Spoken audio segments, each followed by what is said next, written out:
Ladies and gentlemen, let's imagine this together. You graduate with excellent grades, yet your first income is still not enough to support a decent life. This is not just a possibility, this is a reality faced by millions of young people today. Based on data from Statistik Indonesia, shows that around 9.9 million Indonesian youth are not in employment, education, or even training. And globally, according to the International Labour Organizations, the number exceeds 289 million young people. This means the problem is not simply a lack of jobs.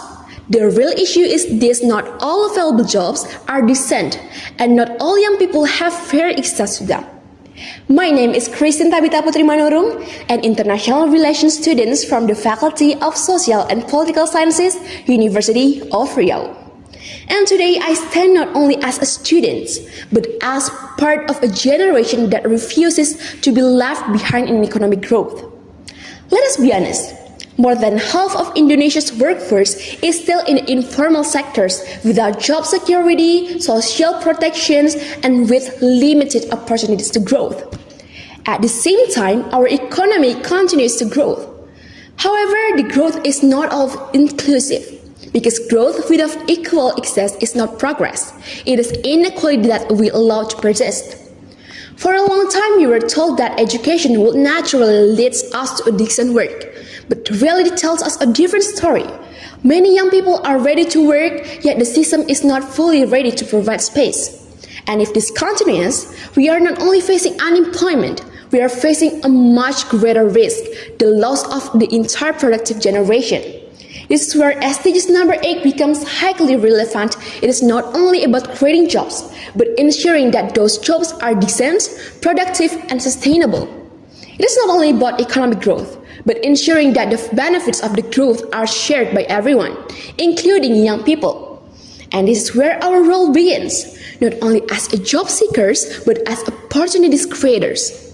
Through financial literacy, young people can learn not only how to earn, but also how to manage and grow their resources. And through digital entrepreneurship, access to opportunities becomes wider without geographical limitations. And through youth-led initiatives, we are no longer waiting for the system to change.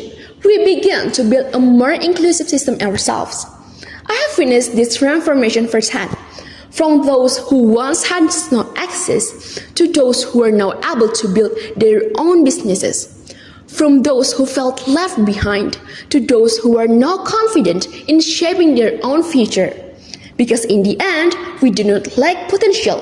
We lack equal access to decent economic opportunities. Now, ladies and gentlemen, let's imagine the future of Indonesia. A generation that does not only seek jobs, but creates jobs. A generation that does not merely survive, but grows and brings others along. Because ultimately, SDGs number 8 is not only about just a global target. It is a commitment to ensure decent work, inclusive growth, and a fair future for all. If we remain silent, inequality will continue. But if we take action, we can build an economic system that is more just, more inclusive, and more sustainable. We, as the youth of Indonesia, are not spectators of economic growth.